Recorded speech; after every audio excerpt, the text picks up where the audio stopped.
Traveling to a new country requires some planning, good research, but most importantly, a lot of time.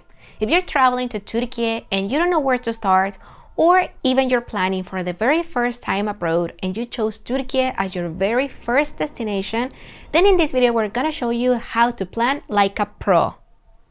The first step will be choosing the season when you can travel. Not everybody has the same availability, so for that you have to check your calendar. If you're lucky enough and you can travel anytime you want, then you don't have to worry about this, because even for that you can choose the months where there is less tourism and the prices are much more affordable in the country. So for example, for that you can choose to travel either even March, April and May, and also you can include mid-September all the way to the first days of December, when the weather is really nice, less tourism, and of course prices are much more affordable.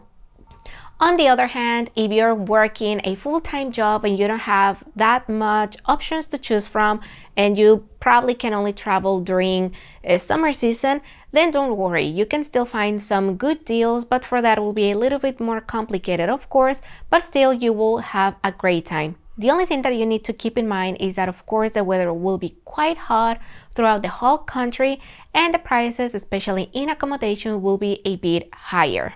Now you might be asking yourself, when is the best season to travel to Turkey? But don't worry, for that I already made a video where I explain when is the best season to travel to Turkey.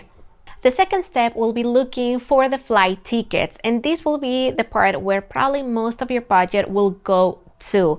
To be honest, even nowadays the flight tickets are so expensive anywhere you travel to, so don't expect to find any more like as affordable as before. But as I mentioned before, depending on the season you're traveling to, the prices of the flight tickets will be changing. In my case, when I'm looking for flight tickets abroad, I usually use these platforms like Skyscanner or even Momondo. Those platforms will give me a good overview of all the airlines that are offering flight tickets to my specific routes, and also they are showing me the approximate prices, so you can have a general idea, and also you can go check directly to all of the airlines offering that route you're looking for from your home country to Istanbul or any other city in Turkey, like Antalya if you're coming from somewhere in Europe, or even Izmir. But as a first step, I suggest you to use Skyscanner, even Google Flights as well, and Momondo. But as I mentioned before, these platforms, I only use them just to have a general idea of the approximate price. But to be honest, in my case, I trust more booking my flights directly in the official websites of the airlines. So these platforms, I suggest you to use them just for that, to have a general idea and then go and book directly at the airline. Sometimes are mostly the same prices. The next step will be, of course, choosing your accommodation. And accommodation will be another part where you have to put a lot of budget. Probably will be the second part more expensive when we're planning any trip. And if you're traveling in Istanbul, of course, in Istanbul there are different areas that are good to stay. Of course, depending of what type of travel you're looking for. If you're looking to visit all the major attractions, then I will highly suggest you to stay in the Old Peninsula, where Hagia Sophia, Blue Mosque, and Topkapi Palace are located. But if you're looking for something more local, but at the same time you want to be kind of close to the major attractions, I will suggest something like the Asian side, like Kadıköy. But of course, if you want to see more deep information about this topic, also I already have a great video where I show you each areas I recommend you to stay in Istanbul. I will be sharing the link in the description box. Also, some of you might be wondering if you can book in advance or even once you are already in the country. Well, you have both options. Everything depends when you are traveling. Once again, if you're traveling in high season, more likely it will be much harder for you to find accommodation, especially in the areas where you are, or maybe they will be much more expensive. So that is why I suggest doing it in advance when you're in your home country, especially if you're traveling for a short time, let's say 2 or even only 3 weeks. However, if it's already low season, let's imagine you're traveling maybe in early March or even December or January, then there is not much problem because this is low season in the country. So more likely you'll be able to find more options for accommodation and even good deals. Also, if you're somebody who is traveling in the country for a long time, let's imagine 6 months or even a year, then you will have to book everything once in the country because it will be mostly impossible to do it in advance from your home country. So for that also you can use many platforms like hotels.com, even some local platforms like Trivago and some others. But if you're using booking.com, just keep in mind that booking.com is banned in Turkey, so you will not be able to use it from Turkey. But I have a secret for you, that if you want to use booking.com because maybe you have some points and you really want to use them, then I highly suggest you to have a VPN. And for this, I suggest using Surfshark VPN. Surfshark is an amazing VPN that mainly unlocks censored websites by connecting to a server in a different country and will establish a protected and private connection for you. If you need to connect to a public Wi-Fi, you can do it without worrying, since Surfshark keeps your private information fully protected. You can also change your virtual location. That means connect back to your country in case you need to do an important transaction. What will you get? Number 1, unlimited devices all in one account. Number 2, a 30-day money-back guarantee. That means that there's absolutely no risk for you to try it out. All you have to do is click on the link in the description box and pin comment, and then use my promo code BettyIstanbulTips for an exclusive deal and 3 additional months for free. Thank you Surfshark for sponsoring this video. Once you have done all the previous steps like booking your accommodation, your flight tickets, the next step is checking for your visa.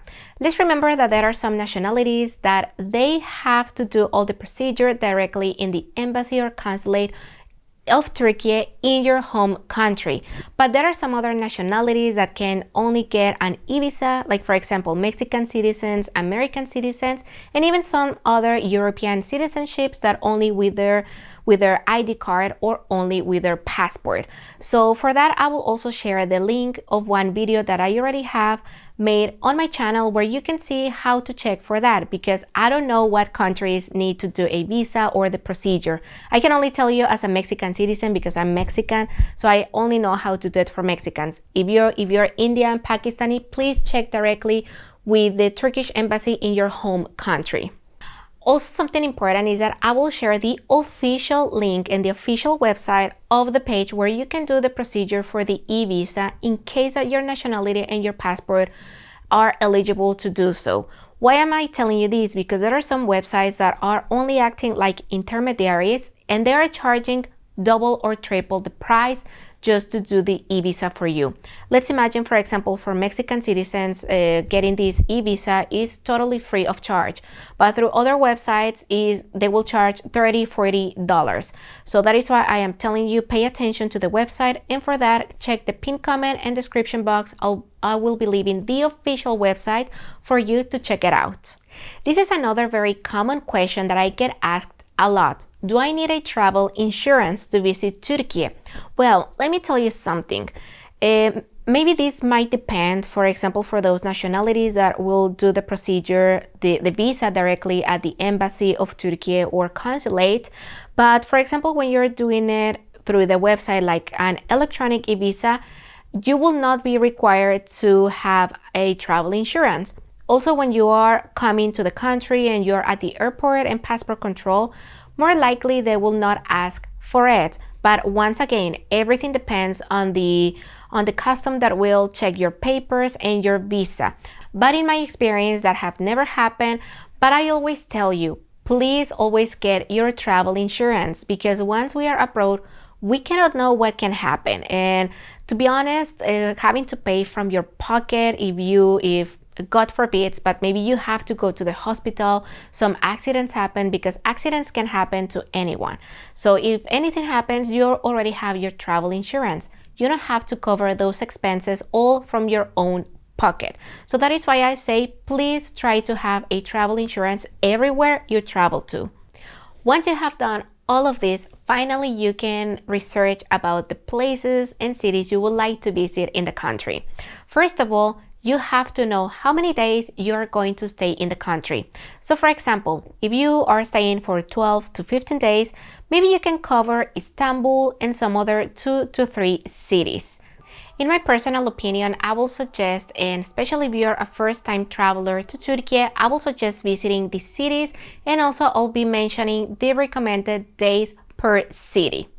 For the itinerary, you can always start in Istanbul and you can cover most of the good places in only 4 days. Cappadocia, also you can travel for 2 to 3 days. Ephesus, 1 day. Also Pamukkale, where the famous and beautiful Cotton Castle is, can be covered only in a day trip.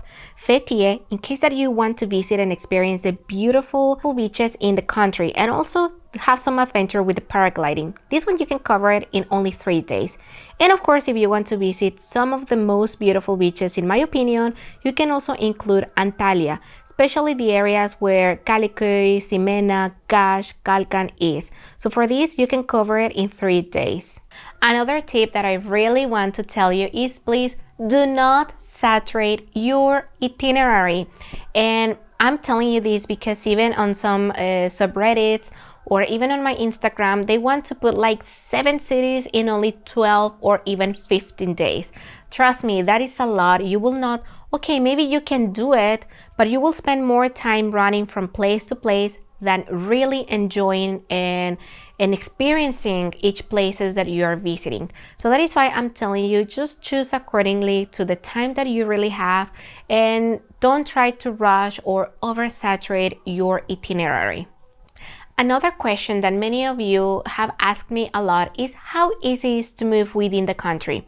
Let me tell you that I consider that it is quite easy and you can find plenty of options to transport yourself from city to city, from place to place, especially in the most touristy areas. You will not have any trouble. My husband and I, we have been able to travel a lot within the country. We have covered most of the regions in the country, and we have always done it either by train, because there are many train lines, trains, overnight buses, planes, and even the minibuses, the dolmuşes, for short distance places. So you will not have any trouble. The only thing is that for this you need to do a good research on your routes and schedules, of course.